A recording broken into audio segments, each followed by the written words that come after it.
button. I went, because I was just like, I just noticed it turned 4 o'clock.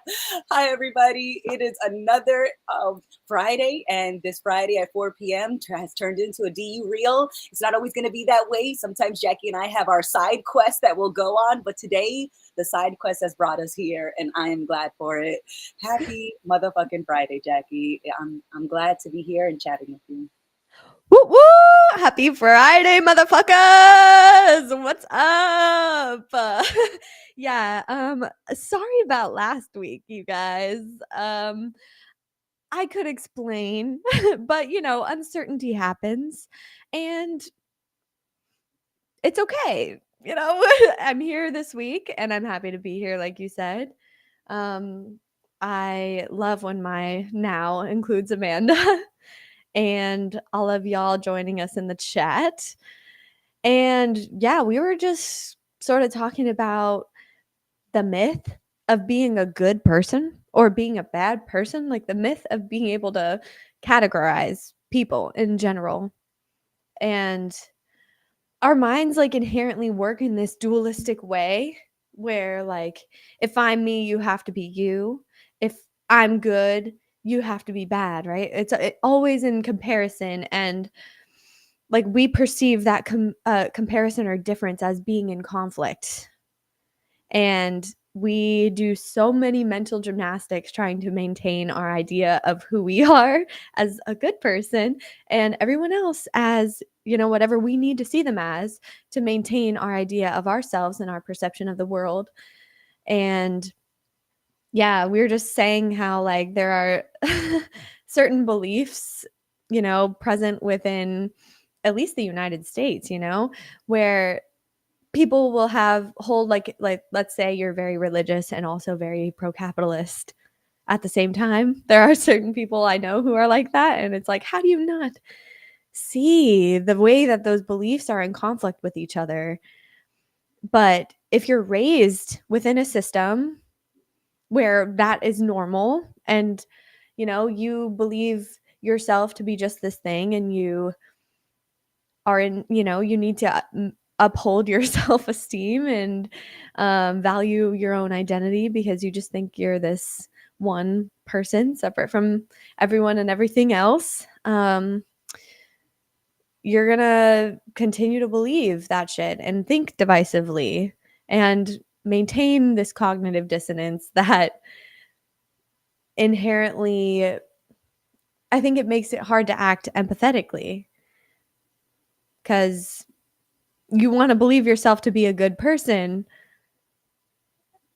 so much so that you can't recognize when you're doing things that are harmful and destructive and not living up to those morals that you claim to hold so highly.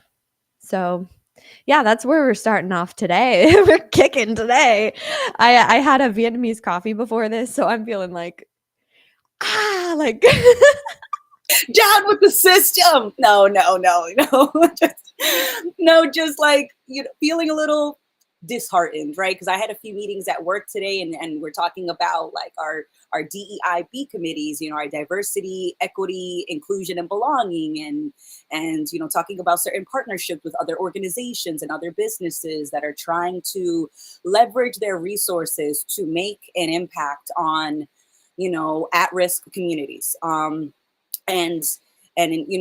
as they're talking about like reviewing the way that we do things and how we may be able to, and this is like an example that they gave us, it's like you may be able to assess that you're paying 20% of your employees less than a livable wage, right? And instead of having to pay them more, what you can do is leverage, and I am paraphrasing, not a quote word for word, but you can offset some of that unlivable wage that you're paying your employees by offering programs that help alleviate the cost for housing and childcare and food.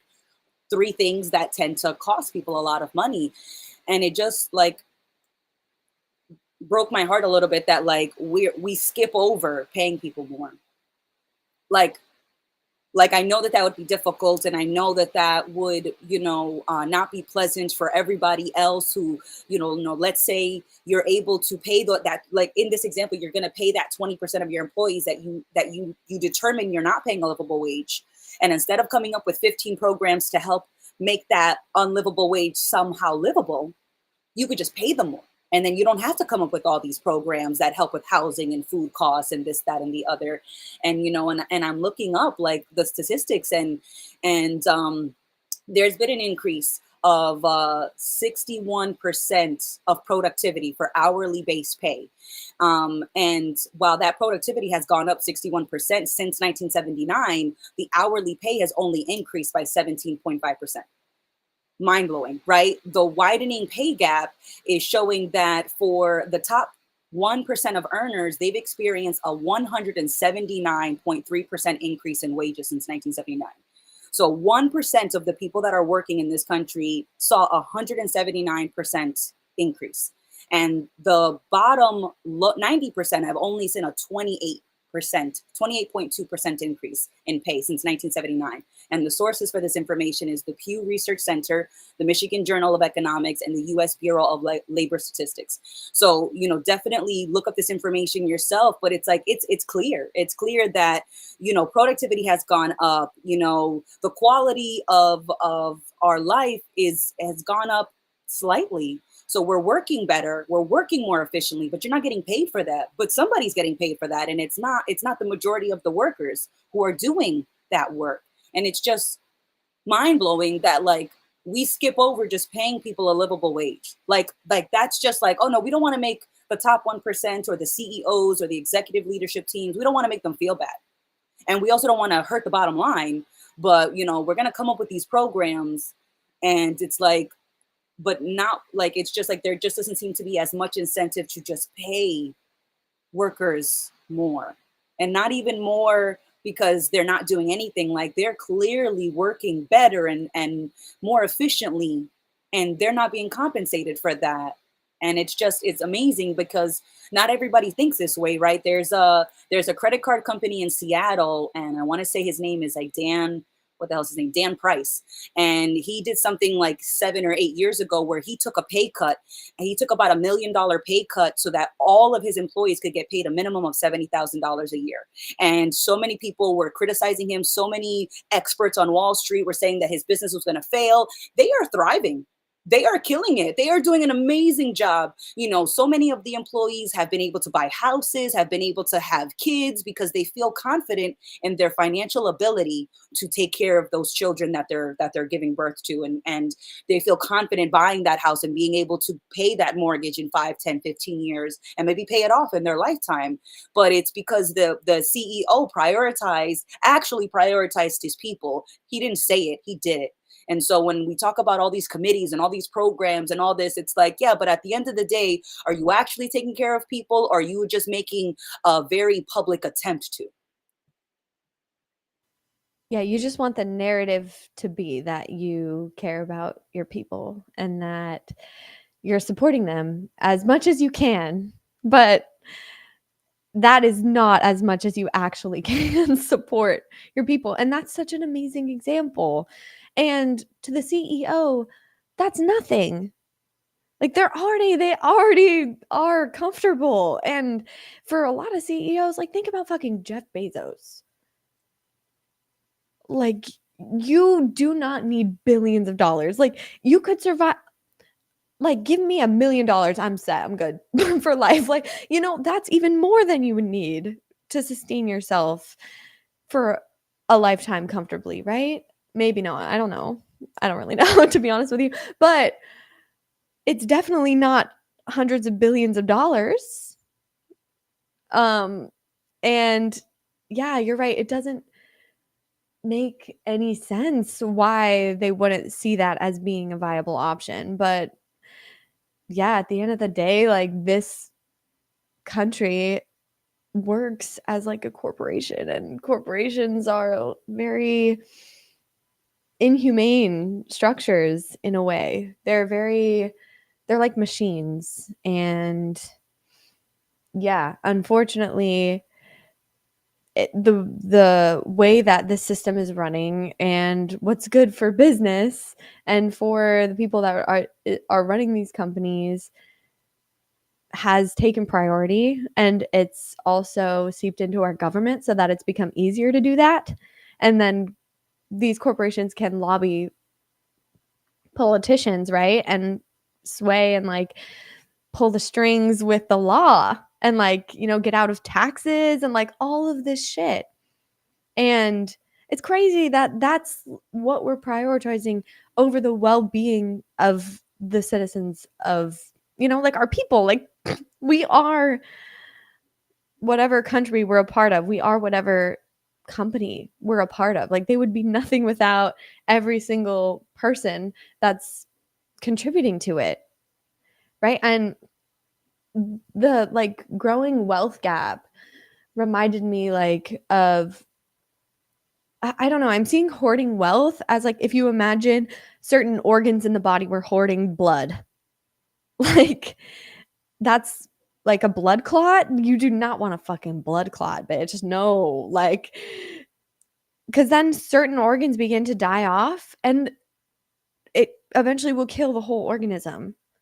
And that's kind of like what we're seeing now. Like in the world, certain people are doing really well, but certain people are fucking starving and like living in really horrible conditions. And it doesn't need to be that way.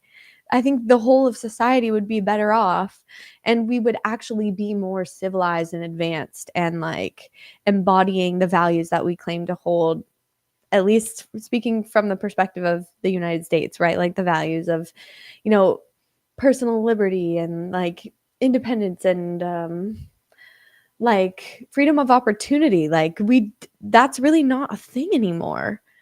And it's funny, like freedom of religion too. Like this is such a Christian fucking country. And it's like seeping into our politics too. And it's like, how do y'all not see that? But it's because a lot of people are holding on to these contradictory beliefs and like not thinking through them all the way. Like you need to be able to question your government, your religion, your beliefs in general, your management, like, and that questioning will eventually produce change. The more of us are doing that.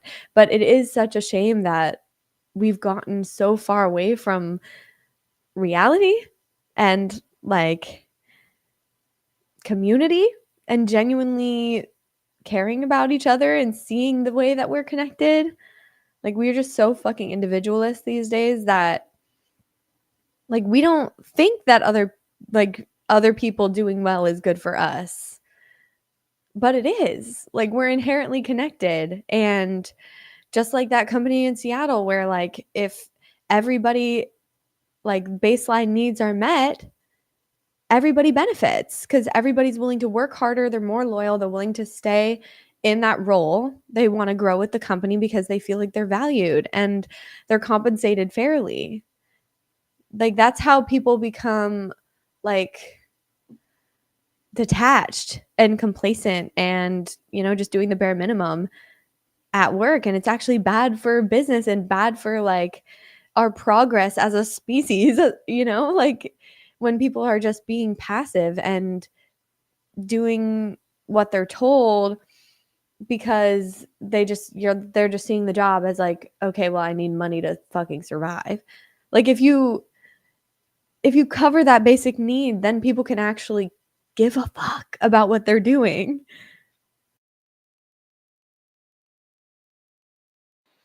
It's it's funny because like in certain corporate settings that I've been a part of, the boss is really quick to ask if you could do more. Can you do more? Can you stay later? You want to take on this project? And I was like, and I have learned the hard way to say, thank you so much for presenting me with this opportunity. Does taking on more responsibility also come with a pay increase? I'm certainly open to doing more. Are you open to paying more?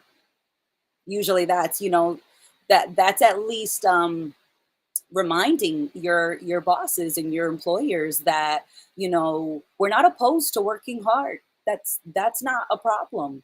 It's getting screwed over that we don't want to accept. It's having 5 jobs and getting paid for half of one, like, and then, they want to, so many times I've seen, and it's not always like this, but so many times I've seen, people getting underpaid and then getting criticized for not being willing to die for the job.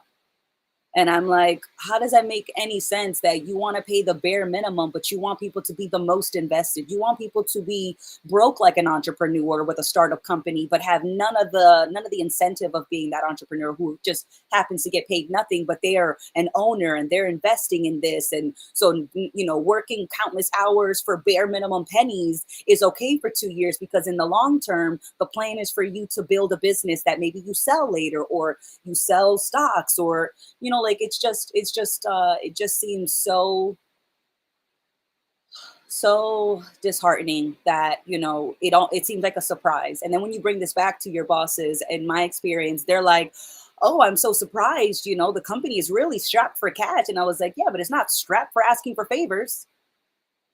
So like, what the fuck, man? It shouldn't be a surprise that that employees will want to be compensated for the work and the time and the efforts and the commitments that they sell to the employer. But it's just you get criticized for sticking up for yourself. And in today's economy, it's so hard for you to just walk away from a job entirely. you know um when you have so many other considerations. Like, I have been lucky enough that when I have quit a job without having another job in line, I felt like I could take that risk because I don't have any kids and I don't have any pets and I don't have any college debt, right? So I don't have any of the big debt buckets, which, sorry to say it, like, I consider kids like a debt bucket, because, like, as meaningful as it can be to be a parent, it is expensive. And a lot of people go into debt for the children that they are raising, and they are putting things on credit cards and they're borrowing money that they can't pay back. And it's just it is not a cheap thing to be a parent. And so, because I don't have those other considerations, I feel like I can move a little more freely. And if I have to eat ramen for 2 months, it doesn't matter, because I'm not making a kid eat ramen for 2 months with me. We're not barely eating and barely, doing things. Like, I'm putting myself through that because I'm like, fuck it. Like, we don't have a job. I guess we're going to be eating hot dog and ramen for 2 months. Like, it's okay that I put myself through that. But if I had a kid, I imagine that, I wouldn't be so quick to just quit a job because I don't want to deal with the politics, or I don't want to deal with the wage to labor ratio, you know? But when you have those considerations, it feels like it's a lot harder to make those pivots. And so that's why it's just a little disheartening to go to these committee meetings and to be a part of these conferences. And they talk about leveraging resources, but the one thing that they tend to avoid talking about is just paying people more. But they don't have a problem paying their CEOs more. They don't have a problem paying their vice presidents more. And it just seems like they're not so blind to that. Like, I don't think it's completely oblivious. I feel like, to some degree, they know exactly what they're doing, and so do we. And when you spend the money, the little bit of money that you have, it's like, maybe we should think a little bit more about how we're spending it. Instead of buying another laundry detergent from Tide or whoever, anyone, maybe you consider making a remedy at home. But then, like, some people don't have access to computers, so it's like, okay, maybe you go to the library and you research recipes. But it just feels like it's so much on the individual to find a way to not be dependent on this larger system that has been grooming them to lean on the system. And it just feels like there's so much responsibility on the individual, on the consumer, to not get fucking screwed over. And it's just straight up bullshit. And so I am feeling a little disheartened after the meetings that I went to. But I also feel motivated that, like, we are changing that by having this conversation, by bringing these concerns up. And we are a part of not maintaining that system, at least when we question it. Yeah, the only thing that's perpetuating this system is our unwillingness to question, because we're the ones that are perpetuating it. Like, we're the ones that day in and day out are going to work and, buy, like you said, like buying from the companies we've always bought from, because, and it's not our fault. Like, specifically me, Jackie, it's not my fault, but like me as a whole, like, I need to take responsibility for this mess that we've made because our priorities have been all out of whack. It's just been about, progress and more for the individual, like you said, very individualist. And it's crazy, like all of the conditioning we go through, like in school, learning to be, deferring to an authority, and, being told what you can do and when and how to do things specifically. So, like, making it harder for you to think for yourself and trust yourself, right? Because now there's like a right way to be. And then there's this whole narrative of, okay, well, you go through school, then you go to college, and then you meet somebody, and then, once you're like 30 and you get married and you have a kid, and like then you're parents and you work for the same company for 40 years, and then you retire because, that's the American dream. And you have a big house and a fancy car and, all new appliances, and your kids have all the presents they want under the Christmas tree. Like, this is what we are taught. And like, at least in my experience, this was like what was ingrained. And it's not even in it's in very subtle ways, like through media or just like the way that our schooling system is structured. I don't know exactly, but it really warps our perception of what matters. And in terms of like businesses prioritizing their CEOs and like their investors, right? And like making sure that they're happy. It's so counterintuitive because you would think the people that are leading the company would care more about the company and the cause, right? Or the product or the service, and like the people that are helping them make their vision a reality, right? You would think that they would want to give back and like do as much as they could to like make sure that everyone under them is taken care of. But no, like it's so normalized to pursue your own interests. And like there have been conversations I've had with people close to me where I'm like, but it just doesn't make sense for anyone to be a billionaire. Like, nobody needs to be a billionaire. That's like, why do you need that much money? For what? You can't spend all that money. Why do you need it? You insecure piece of shit. Like, you need it just to like be able to sleep at night, like to look in the mirror and not hate yourself, because I bet you still hate yourself no matter, because that's a endless fucking pit of despair when you think that like the external circumstances determine your worth. And yeah, and there can be such cognitive dissonance because to me that's so glaringly obvious. But the argument I've heard a lot is like, well, like they made the company, right? Like they deserve, they worked hard. They created something. They deserve to be they can make as much money as they want, right? And I'm like, but it doesn't make sense at all. And it's like, I just always remember that like study that found that after, a certain amount of money where you're able to just sustain yourself and live and like not worry about bills, like happiness doesn't increase the more that you get. And so like it just doesn't make sense from either perspective of the CEO or from their employees for that to be the case.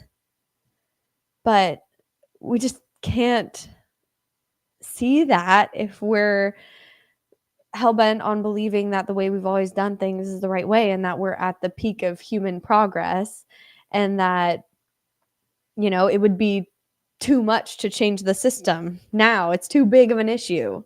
So we could just do nothing about it. Like, this is just the way things are. That's so frustrating to me. Like, at least acknowledge that it's fucked up and illogical, right? Like, are you just not, you just aren't willing to think about it. Yeah, what came to mind when you were talking was just about, like money doesn't buy happiness, but it does buy distractions. And so like that's my spin on that saying, because it feels like, money does buy you, it buys you distractions, and it buys you um access to resources, and not struggling for resources feels great.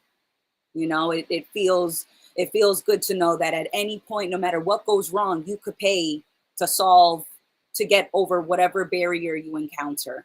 Like, but for you to have that benefit at the expense of all of fucking humanity just seems like like like a conversation a conversation can be had, right? And no one needs to have fault for that conversation. And I said this the other day in one of our patreons, in the comment section. Oh, no, it was during the guys, I think one of their live. And it was that disagreement doesn't require conflict. So to disagree with you about how we have collectively, individually prioritized certain things doesn't mean that I'm asking for anybody to claim fault, or for myself to admit, like, I messed up or anybody messed up. And it's just like, but I don't agree with how we're doing things. And by not agreeing, I'm not blaming. But in so many times, when you disagree with somebody, they think that you are mad at them, that you hate them, that you're judging them. Or if they disagree with you, they worry that you think that they're judging you, or that they're unhappy with you. And I've seen people in conversations and in the comments saying, they're like, oh, I disagree, but I don't want you guys to think that like I hate you. And it's like, I don't know if you knew this, but I wasn't looking for a full-time ass kisser last time I checked, man. So like, you do not have to agree with everything that I say. You do not have to agree with anything that anybody says, in the same way that nobody has to agree with you. And by not agreeing with you, I'm not tearing you down.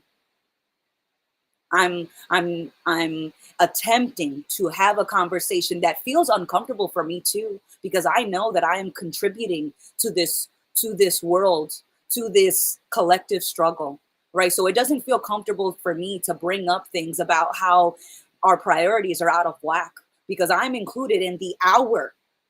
I don't know if you knew that. Like, and then I start to sound like I'm annoyed, but it's like I am annoyed that like when I try to bring up this conversation, that people are like, "Oh, I had no idea. You had no idea. You didn't see the fucking flames.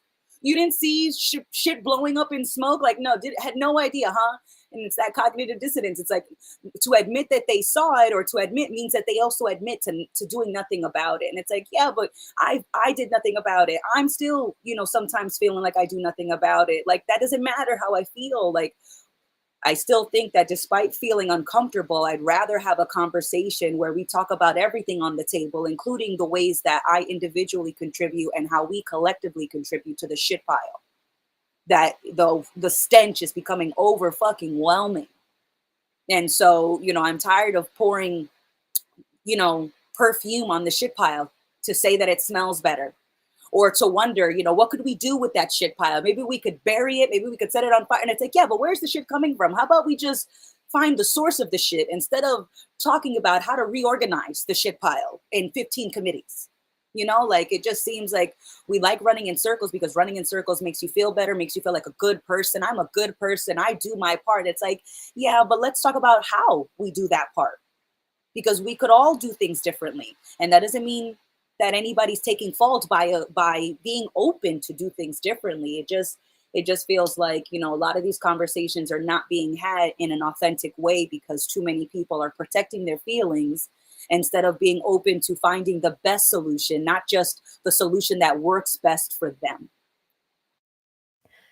Yeah, at this point, we're just slapping band-aids on all over the place to this system that's broken and struggling and crawling along and is obviously flawed, and that we're all suffering as a result of.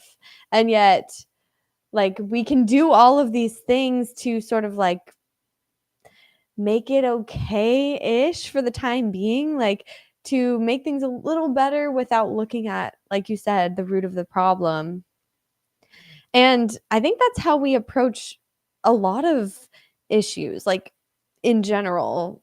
Um, like even in our lives, like when you think about mental health and like that whole issue, right? And there's this whole mental health epidemic, and we don't want to look at why that is. We just want to be like, okay, well, no, there's something wrong with you, and we'll give you a pill, and then you can keep working, right? Like just slapping on a band-aid. And that's what we're doing when we're coming up with all these committees, like all of these like workarounds to just rethinking how we structure and how we work together. Like we're still relying on like a constitution from fucking 200 years ago when they didn't even have technology. Like think about how different the context we're working with is today. And yet we're still using these dated ass systems that clearly aren't working for the vast majority of people. And yet people don't want to have that conversation. Yeah, I think it's also the fact that we just see ourselves as these limited beings, and we think we're going to only live for 100 years, right? So it's like we can just make it livable and okay until I die, and then I don't really give a fuck about what happens after that. Because we just have this idea that we're just the individual that we are. But yeah, it doesn't make sense when you just are able to recognize not even that, we're all one and all of that shit, but that we're dependent on each other. Like even that,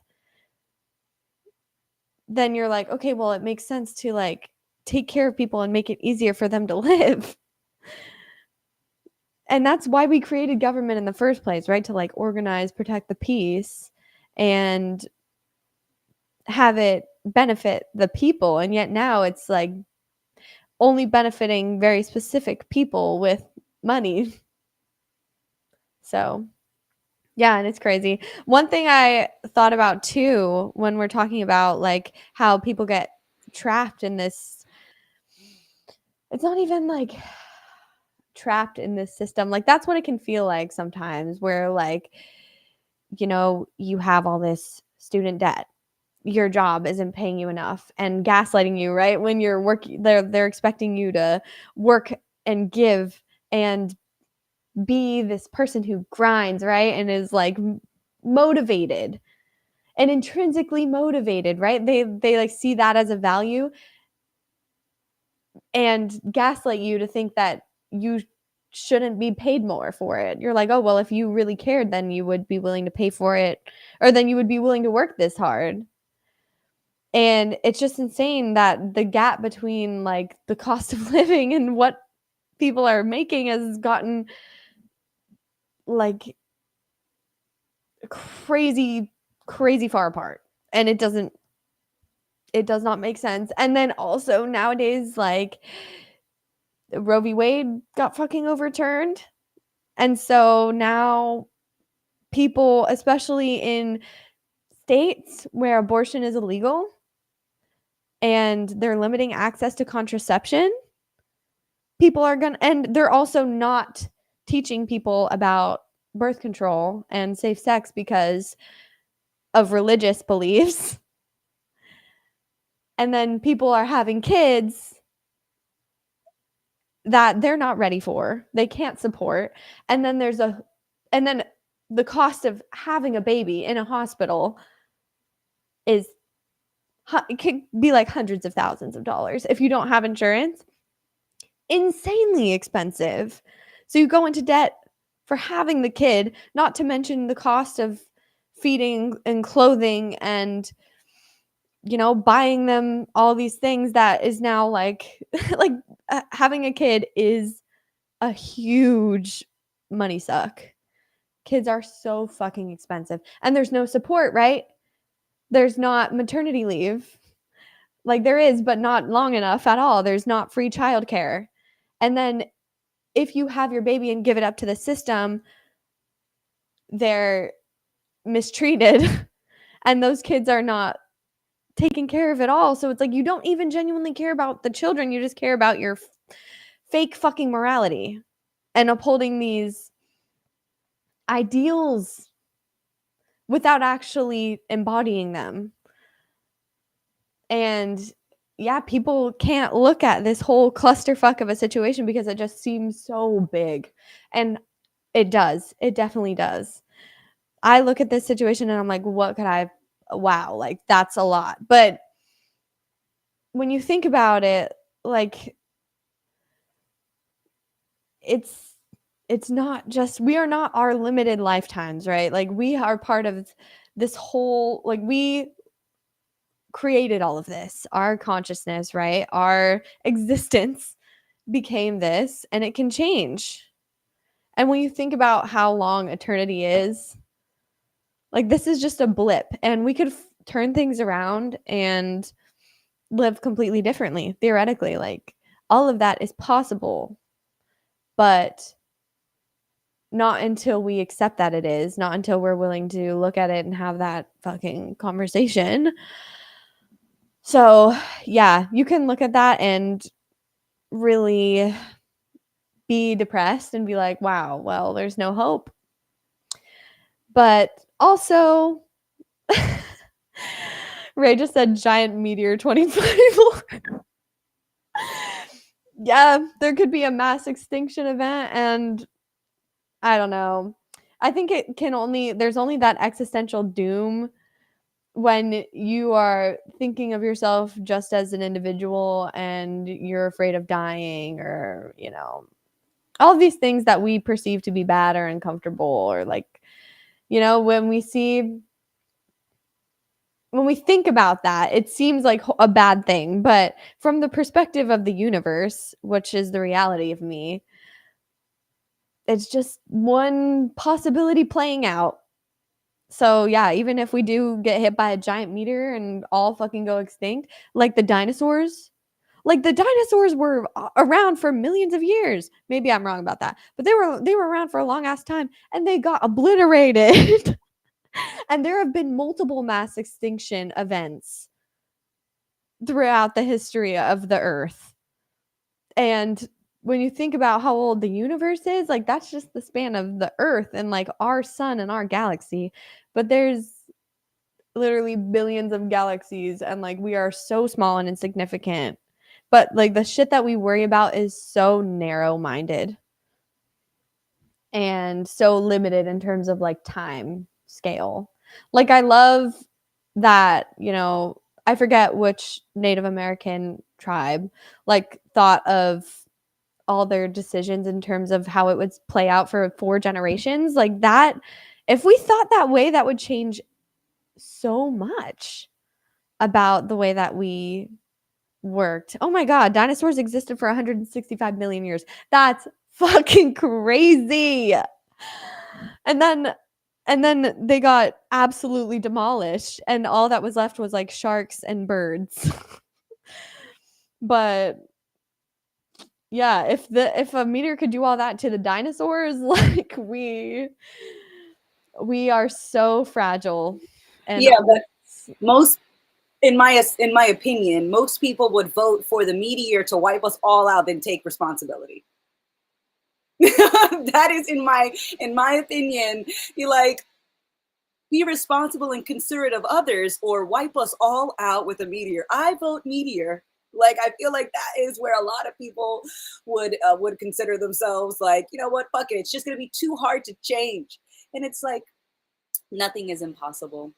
You know, with enough time, something that seems impossible is then, you know, options present themselves, or options get created. And so I definitely resonated when you're talking about just like how, you know, women are having certain trouble, you know, accessing healthcare, but it's not just women, and it's you know, I don't want to get rid of the billionaires and the millionaires that we have. I just by not prioritizing money, I am helping to create an environment that doesn't hopefully make another billionaire, another millionaire, not because they don't have access to infinite amount of money to be made, but because they don't fucking want to make it. So that's where my mindset is right now. Is I'm not trying to eliminate groups or take options away from people. I just don't prioritize certain things the way that I used to.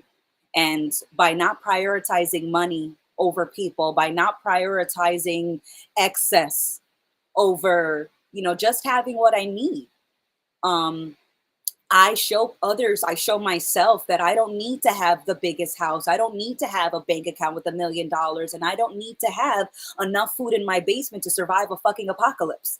Like, I don't need any of those things. And I can still have a very meaningful life. And I because I could still be the billionaire, and I could all of a sudden develop a rare disease and I keel over. I could have the doomsday basement or base full of all my resources, and I trip over a rock and snap my neck. Like, we do all these things to try to delay or reduce uncertainty, and there is no guarantee that we could ever give ourselves that will delay whatever it is that we fear, whether it's being homeless or being poor or starving or fighting somebody over a can of fucking green beans in a zombie apocalypse. Like, you can't avoid that shit, man. Like, as much as you can try to, there is no way that you could guarantee yourself that your nightmare won't come true. I don't care what your nightmare is. There's no way that you could do anything that could guarantee that you will never experience that with which you fear. So, like, what are you gonna do? You could panic, or we could just not give a fuck about those things that we fear as much, and just make do. I don't need to have an excess of money, because let's say we have that bank account, right? The bank itself could close, could go out of business. And if you don't have a certain minimum amount of money in the bank, then you're not insured by the federal government to get like reimbursed to some degree. And the dollar itself could become that, like, meaningless, right? So you have these millions of dollars, and then all of a sudden your form of currency is just meaningless, right? So all those hours you spent hoarding wealth or hoarding food or hoarding opportunity, like, isn't foolproof, right? And so I think that although having lots of money feels great and can certainly be useful when you're adapting to what's happening around you, but there's no such thing as a foolproof plan. And so I think just admitting that is something that you can do. It's something that I tell myself, like, as much as I plan, the best laid plan is great until the first thing goes wrong. And then it's all shit, because you make a plan based on assumptions, and there's no way that you could ever accurately assume the next fucking hour, let alone the next 5, 10, 15 years for yourself as an individual or for us as collectively. But it's just I still think that, how I prioritize things, how I spend my time, how I value money and access and opportunities, how I do all of that is hopefully showing myself and other people that there isn't just one way. And even if it doesn't always make sense, and even if it doesn't always feel pleasant, like, it just, like, that doesn't matter. I'm not looking to always feel great, and I'm not looking to always feel certain or happy or pleasant. Like, my life is still meaningful even when I have a crummy day, even when I feel heartbroken because I just went to work, and work just reminded me that, our priorities are not the most empathetic, for the examples that I saw. As much as I felt heartbroken, I also felt motivated, like, yeah, but I only feel heartbroken because I'm invested in not doing that. And that, to me, is enough to explore where I do want to do things and why I want to do things. Am I looking to be a hero? Am I looking to get credit for these things? Am I looking to embody, consideration for everyone? Because Man, I love the analogy you gave with like the body, you know, right? And so I'm watching like toes die off and turn black because where the blood is getting hoarded into certain sections. And I'm like, fuck, man, like this is a lot. There's a lot of places that I'm seeing like turning black and about to die off. And it's like, okay, well, I can still, where can I move blood? Where can I, where can I share access? Where can I do that? Because even if it does, even if I don't save a whole foot, you know, it's still worth it to me to just not replicate the template that I was given. Yeah, what you said right there reminded me of this psychological phenomenon called the bystander effect, which is like when you're in public, let's say, and something happens, right? And people are like, "Oh, should we?" Like people can see something happening, like let's say, like somebody is making somebody else really uncomfortable or like following them or harassing them, right? And there's people around, everybody will look around and kind of be like, well, somebody else will do something, right? And then nobody will actually do anything.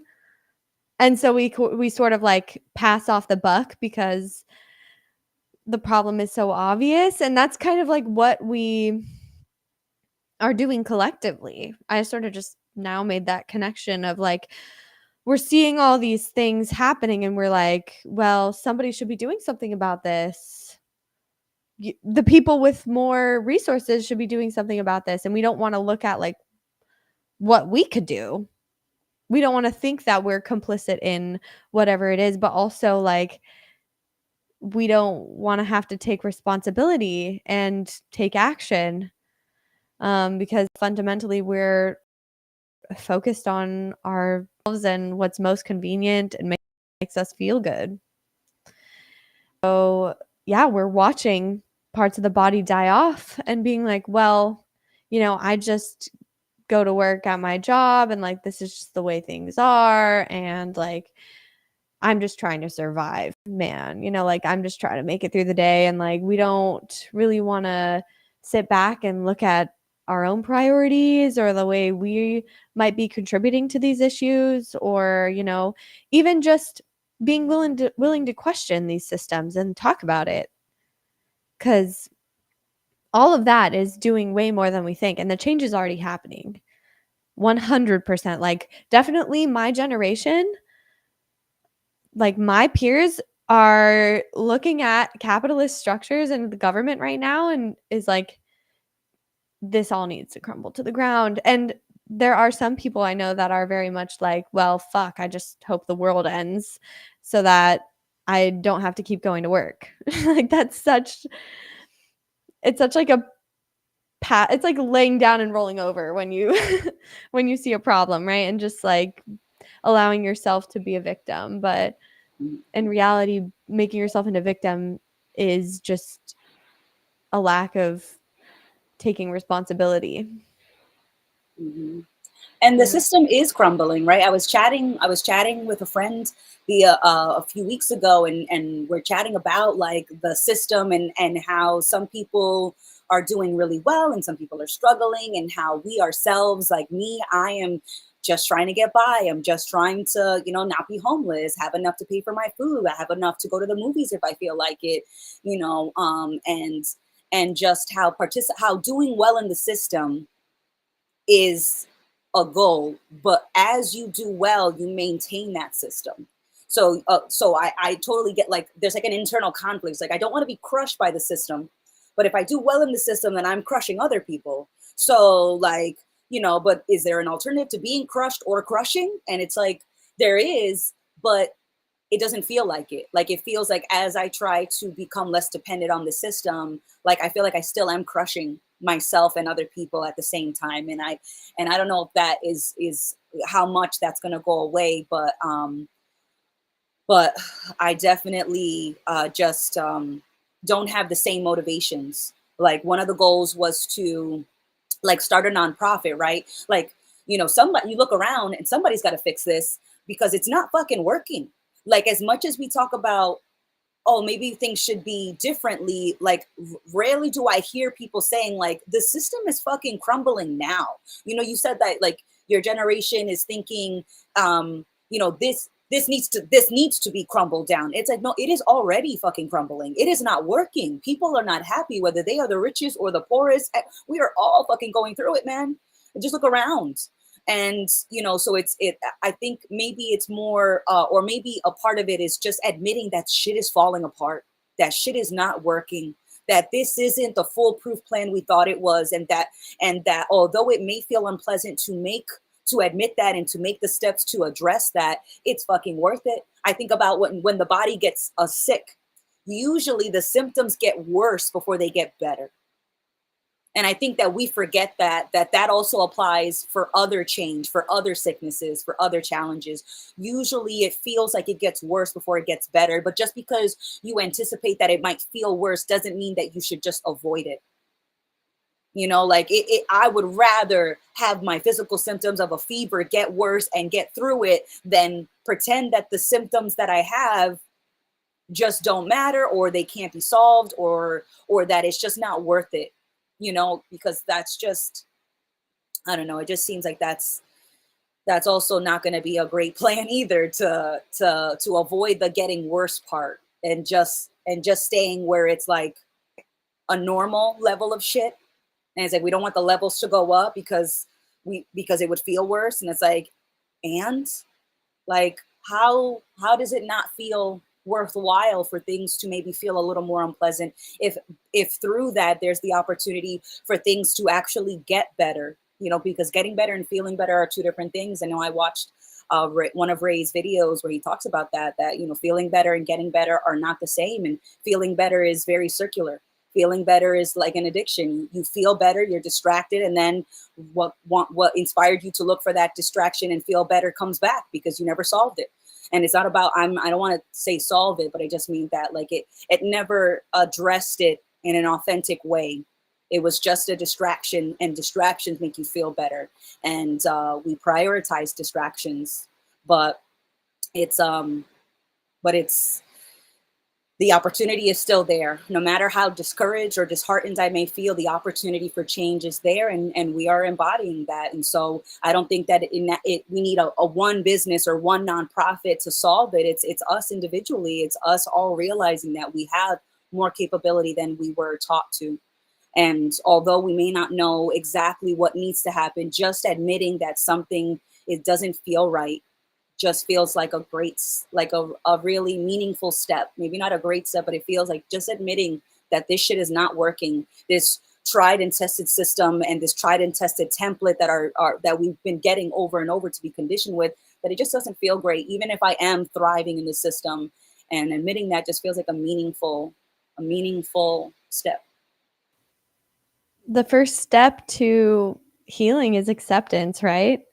Like when you think about addiction, which is the cycle of, avoiding pain or, pursuing pleasure, even when you like deep down, that it's not good for you, but it's like you are able to distract and avoid the problem, which then makes the problem worse and bigger and doesn't make it actually go away. And then you get stuck in these cycles. And yeah, we get stuck in these cycles constantly, individually and collectively, where like we don't want to look at the root of the problem because it seems uncomfortable, right? It seems uncomfortable. And I was just thinking about that in terms of the body. Like when you think about when you have an injury, like I broke my elbow when I was younger, and it was uncomfortable as fuck for them to like move it around, x-ray it, like set it in the cast, right? And but if I never let them do that, it wouldn't have healed right. And like I just think about that too, like if you're like in your muscles and your body, like if you have a muscle that's tight and you just avoid stretching it because it's uncomfortable and it hurts, it's going to get tighter. And I love that you brought up the difference between feeling better and getting better, because that's the biggest difference, like our unwillingness to sit in uncertainty and discomfort is what is collectively perpetuating our suffering, or at least exacerbating our suffering, or both, perpetuating and exacerbating. I think maybe suffering is inherent to the human condition. Like, we're always going to go through pain, we're going to go through discomfort. But, well, I guess maybe not suffering. Pain is inherent to the human experience. Suffering, though, at least psychological suffering, that you have some sort of agency over. Like, your perspective is what influences that feeling. And these sort of conversations where I've just been able to question the assumptions that I've held on to and like based my judgments of myself and the world on have changed my life. And it's just that little gap of being able to sit with uncertainty and just accept that as being baseline. And just like, yeah, I could, fall down the stairs and break my neck at on any given day. I could get hit by a car. It doesn't matter how much money I have. It doesn't matter how much respect I have. It doesn't matter how many followers I have. Like, that is not there's no actual security. And we're just so afraid to admit that our false security isn't actual security, even though we all know deep down it's not. And that's why people who are religious can't question their beliefs, because then their idea about their safe future in heaven with God will like go crumbling down, and then they'll be forced to sit in the reality of their life that they're aware of, whether they want to admit it or not. And it seems like it's such a scary leap to, step down off that stool of false certainty. It's like one of those situations where you think it's going to be like a big drop and you're really scared to jump off. And then you do it and you're like, oh, like that was nothing. And now I'm standing on solid ground. And that's kind of how this transition in my perspective has felt, right? Where like there was my whole life, I thought there was all of this, like there was all of these stakes that were real, right? If I let go of my idea of myself, I thought that, or like my beliefs, like I always thought I had to like, you know, put my stake in the ground, and like defend myself and protect myself from uncertainty. And yeah, like now that I realize, oh, I can't. It's like, okay, I thought that would be scary, but actually it's really fucking liberating. It's like the smallest shift and the hugest weight was lifted on off my shoulders. And it's just by simply having the willingness to question just a little bit. And like I didn't have to force myself to change into somebody who now like doesn't hold on to things as much, because it's not, we can't apply this mindset of striving to this conversation. That it's incompatible, right? Of just accepting uncertainty and like leaning into just what's going on and what you are and what's actually happening in reality. Like, shit just unfolds on its own. And life is so much easier when you're not creating extra drag and you're like not holding on to ideas and trying to uphold narratives about how you're a good person and you're doing the right things. And yeah, because we all could grow and change so much and do so much more than what we believe that we're capable of. And it just starts with a willingness to accept the reality of uncertainty. Yeah, when I was trying to research, like, ways that individuals can like attempt to overcome economic and social inequalities, like the general research findings was like education and awareness and investing in yourself and community engagement and making prudent financial or making in like good financial decisions. And I'm like, okay, So so I have to figure out what it is I don't know that's screwing me. But it just feels like that is not as easy to figure out when I don't know, it just seemed like the research was like, okay, well, pick yourself up by your bootstraps, right? But it's like I don't have boots. So it's a little hard to do that, you know. I'm like, okay, so do we research now buying boots or making them? Then do we research like if we're buying them, who where is it, where can I buy good boots? And if we're thinking about making them, it's like, well, how do you make them, and how do so now I have to learn how to make boots to pick myself up by my bootstraps. And it just feels like this ironic, like painfully ironic circle of a situation to be in. It's like, oh man. But I do think that there are tools that we can use to at least try to educate ourselves, because it doesn't seem like we're going to get that much help from the institutions that are in place to help us, which is ironic, right? The FDA is supposed to be in charge of making sure that the foods that we eat don't poison us, but in the US there are so many ingredients that are banned in other countries, but the FDA approves them. So you're like, okay, so you're supposed to make sure I don't eat poison, but you just approved like 17 versions of poison.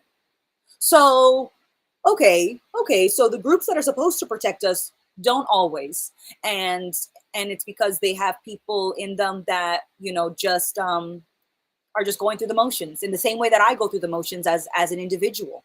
Um, and so it's like, okay, well, at least there are AI tools, and I love ChatGPT Plus. Like, it's one of the best $20 that I spend every single month. And then now we have the DU Life Troubleshooter, and so that's an amazing resource that has all of the considerations that we talk about in the Dualistic Unity podcast. And every time you use it, it gets better. So if you do have ChatGPT Plus, I highly recommend, thinking about considering that as a resource. There are plenty of ways that I spend $20 on bullshit every single month. So for me, it feels like a really great tool that I can use to leverage sifting through all this information that is available to me now. And with that, I can make better informed decisions, and hopefully there is a QR code that I'm going to put up right now of the DU Life Troubleshooter. So definitely, definitely check it out if you haven't already.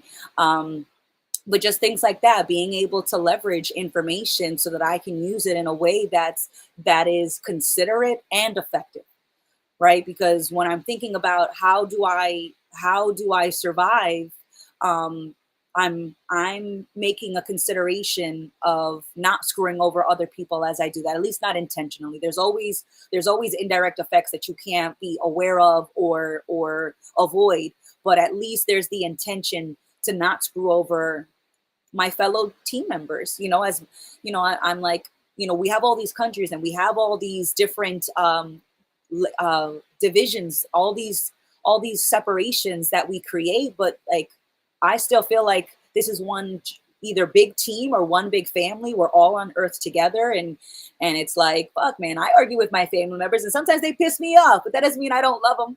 That doesn't mean that they're not in my family just because they piss me off, just because I piss them off. Like, get the fuck over it.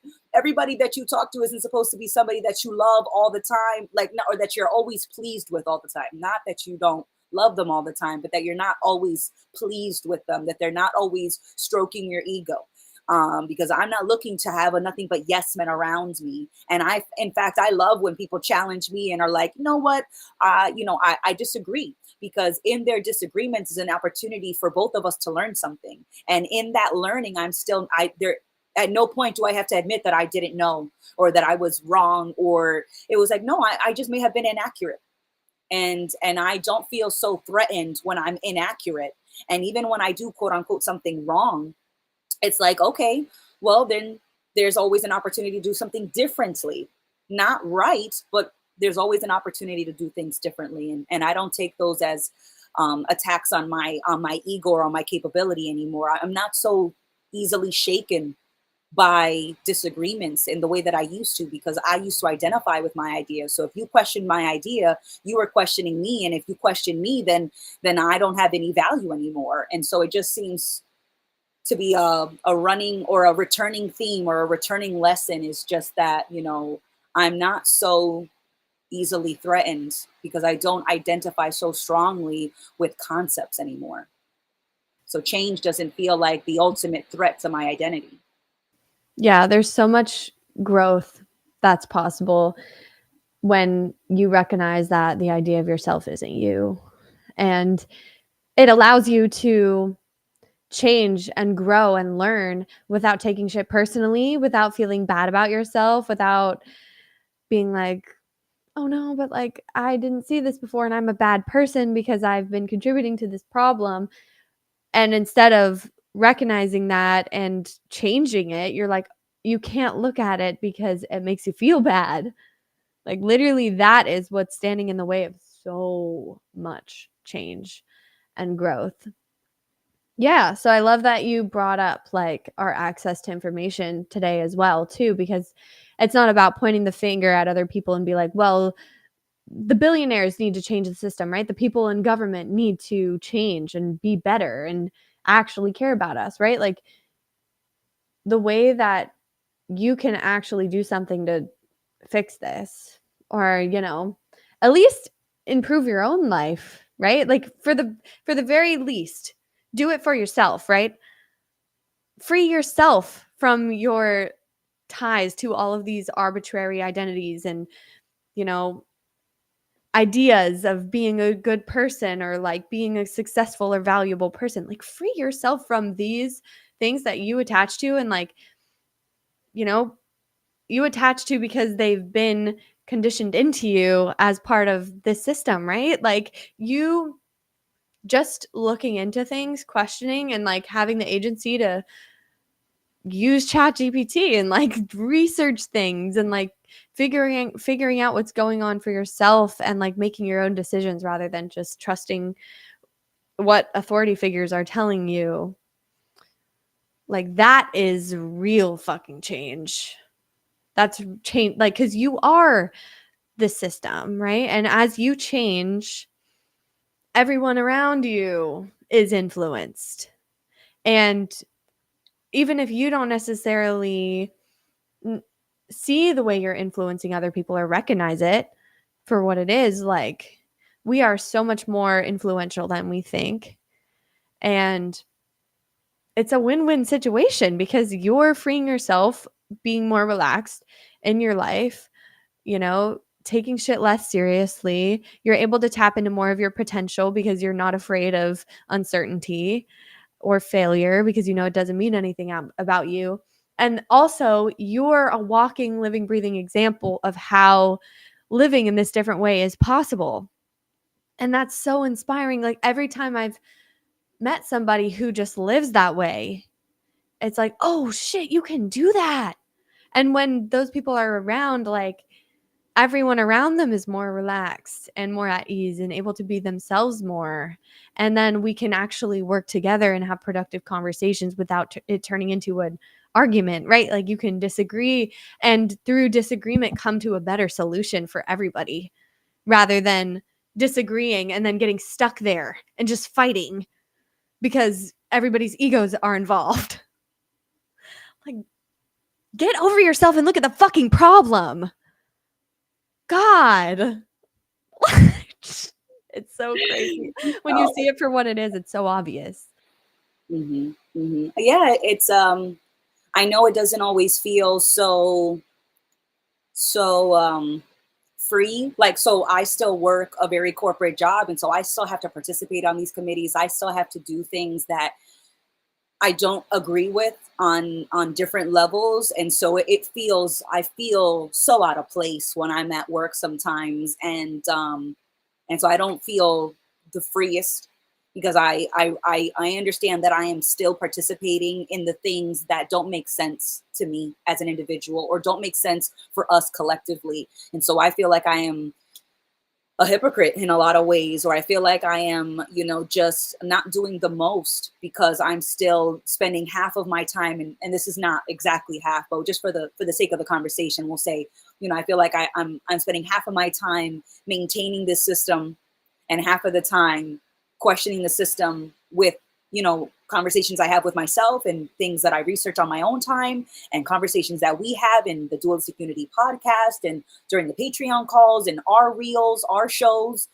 so like it just feels like I'm maintaining this because I'm spending time doing things that I don't believe in, that I don't think are actually gonna work. Um, and so it's like, well, because I don't believe in it, is that also making it less effective? And so then I feel guilty about not being totally invested in the things that work. And so it's just, it doesn't always feel so great. And it doesn't feel very black and white. It feels like many shades of gray, and they don't all feel pleasant. But, I'm not going to quit my job tomorrow or today. Like, I'm still going to participate in these things that I don't agree with, that don't make sense to me, because it feels like, I can't sustain myself financially, in the way that I can with this job. So it feels like I'm staying on this sinking ship on purpose. And I take some time to hop off the sinking ship to go to a lifeboat that feels like the conversations happening at Dualistic Unity. So how strange do I feel that I am like hopping off of a sinking boat and swimming to this life raft boat to have these conversations, and then I'm jumping off of that lifeboat to swim back to willingly get back on the sinking ship. Like, I feel crazy. I feel so crazy right now. But that's okay. Like, I have this opportunity to learn more about these things that I don't agree with while I'm there, while I'm on that ship, while I'm going to committee meetings and seeing the water rise out the windows, and I'm like, okay guys, on the agenda today is this and this, and I'm like looking at the window. And so I'm going to learn as much as I can while I'm on this sinking ship. But it definitely, I feel fucking crazy, Jackie. So but it feels good to at least admit that and just be like, I feel like a crazy person. Where's my straight jacket? I completely relate to that. I know, like, it's just a balance though, because at the end of the day, you have to fucking eat. You have to eat. So, like, you can exist as, like, I have to be a part of this system for now. And that also doesn't have to be like an end of the world thing. And I think it's important to remind ourselves too that although change is possible, it's likely not going to happen exactly how or as quickly as we would like, right? And so we have to navigate this gray area of like being a part of the system and then also changing it as part of it. Like the Trojan horse thing of like changing it from within. And that's honestly what keeps me motivated, or like, that's a comforting thought for me when I'm like at work and I'm like, this, I just so badly wish I didn't have to do this every day. Like, wow, I wish my time was my own. I'm like, well, I'm an inside, I'm, what is it, an inside agent? A double Like, agent. I'm a double agent, right? And I'm like changing the system from within. And that's what we're doing with DU, right? Like, we're advertising on these live streams where we're talking about how the system doesn't make fucking sense and encouraging the people that we're listening to like question these things. And so like we're using the system against itself. And that's like a fun loophole that is cool to exist within. But yeah, it's like it's always a balance of knowing the context and being sensitive to your situation and not pushing so far that like you get fired and you can't pay your rent, right? Like you have to submit a little bit. And that can be humbling. But also it's good for you to be humbled. At least in my experience, like I appreciate when things don't go my way or I'm disappointed or like I'm frustrated by a situation, because that's an opportunity to learn what I was attaching to or holding on to, or realizing, oh yeah, I formed an expectation again. Silly me. Reality is completely uncertain. And then I can just sort of laugh at myself and continue on. It only seems like really arduous and end of the world when you're like, oh, the world is ending and we need to change something now. And like, I need to change everything. And people should think the same thing as me because that's egotistical as shit, right? Like, it's, you have to be able to navigate this gray area and like empathize with the people and the structures and the systems that exist and, you know, take it as it is. Like, just have this baseline acceptance of like, yeah, right now, this is the way things are. And yeah, I guess you could say it sucks that we have to participate in this system that is a sinking ship. And like, we can see it for what it is, and it seems so fucking pointless. But also, our perspective isn't objective, our perspective isn't right. And Mhm. that's something that we need to be reminded of. So, you don't have to make it harder on yourself. Like, you can go to your job, do what you need to do, and then leave and not think about it anymore, right? Like, you don't have to be like, make it even shittier for yourself by being like, I hate this job constantly and like constantly ruminating about it and all the things that are happening that you don't agree with. Like, that's you just holding on to your own suffering. So, yeah, I think that's a great reminder for me and for everybody of like, just stay humble about it, but at the same time, keep questioning, keep an open mind, and like, don't let this system crush you. Like, uh, stand up for what you believe in, but at the same time, take care of yourself, right? And be patient. And the change is already happening, but it's not going to look like what you think. Yeah. And the way that I used to think of stand up for what I believe in was to convince other people to believe in the same thing. And now the way that I interpret standing up for what I believe in is embodying it, not saying a fucking word to anybody about how I feel in particular about a certain thing, but living my perspective, living my opinion, and so that's how I stand up for what believe in, is by living it. I live what I believe in, and so many other people do that as well, but they also add converting to standing up for what they believe in, and that doesn't make your opinion a fact because you have 100 million people who agree with that opinion, and so the way that I kind of look at what I believe in is how does my life actually feel to live it? Because my life is based on the foundation of my life is my assumptions and perspectives. And so how does it feel to live those assumptions and perspective? Does it feel great? Does it feel meaningful? Or does it feel like I'm grasping at a way to deny uncertainty? Does it feel like I'm like those perspectives make me feel better, or do they actually give me opportunities to grow and to get better? And so that's how I interpret that now, because I don't want to convince anybody of anything.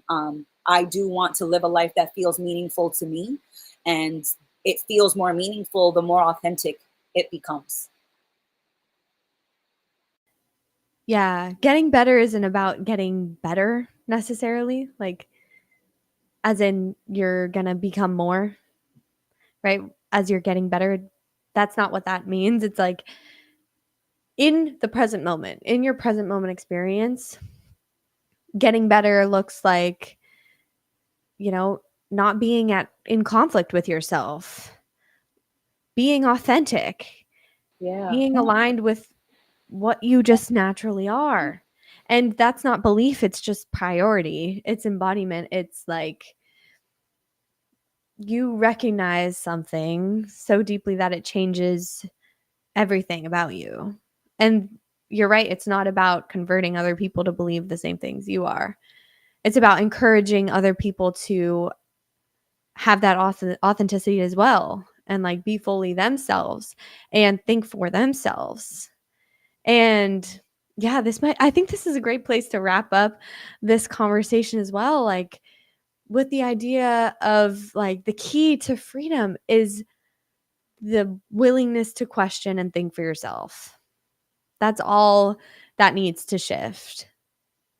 Just that little thing. And then you take responsibility back for your life when you're willing to just open your perspective a little bit, because that will refine your choices, your decisions, the way you live your life, the people that you keep around you, the place you work, how you work, all the decisions that you make, the things you buy, and that's change happening. And yeah, little shameless plug here as well. While we're talking about, thinking for yourself and, you know, researching and coming to your own conclusions, Amanda and I will be holding a research and information literacy workshop coming up. The dates that are listed there are not accurate because they're in the past. Wait, that would have been tomorrow. It would have been today and tomorrow. But this workshop is actually going to probably take place sometime in March. So, Mm-hmm. yeah, we're going to be doing some research episodes to build up to it. But um, yeah, if you need like a little crash course about how to do research, the approach that you should have while researching, things to keep in mind, or, you just want to come and like dig into some fun topics with us, like Yeah.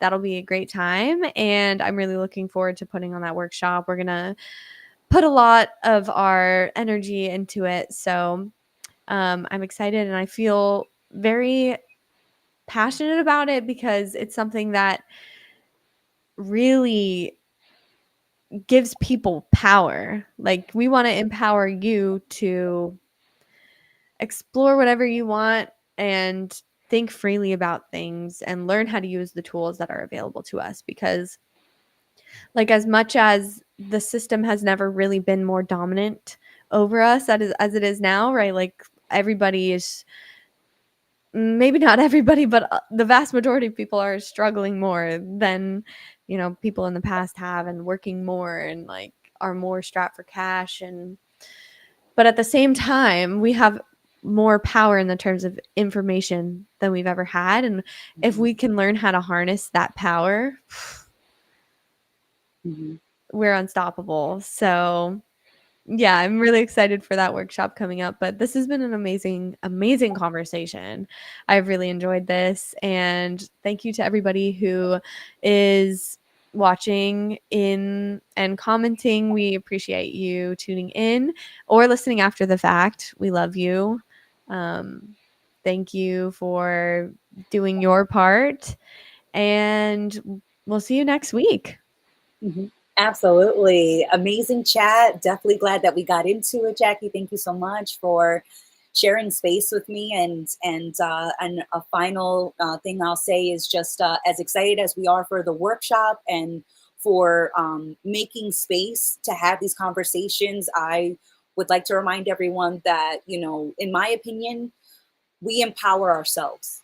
And so, as much as it can feel like someone's support feels empowering, we have to agree with that to some degree. And so, just know that you empower yourself or you disempower yourself based on your perceptions and the assumptions that we make about what we can do or what we tell ourselves we can't do. And so, as much as we are encouraging you, just know that real, in my opinion, true power comes from within. So explore that more and have conversations with us if you're open to it. And we look forward to those uncomfortable but illuminating conversations. And so we'll see you guys again soon. And we appreciate you guys showing up, and you're showing up for yourselves, not to make us feel better because we don't even get to talk to you directly when we're having these lives, but you chose yourself, and we appreciate that more than words can ever say.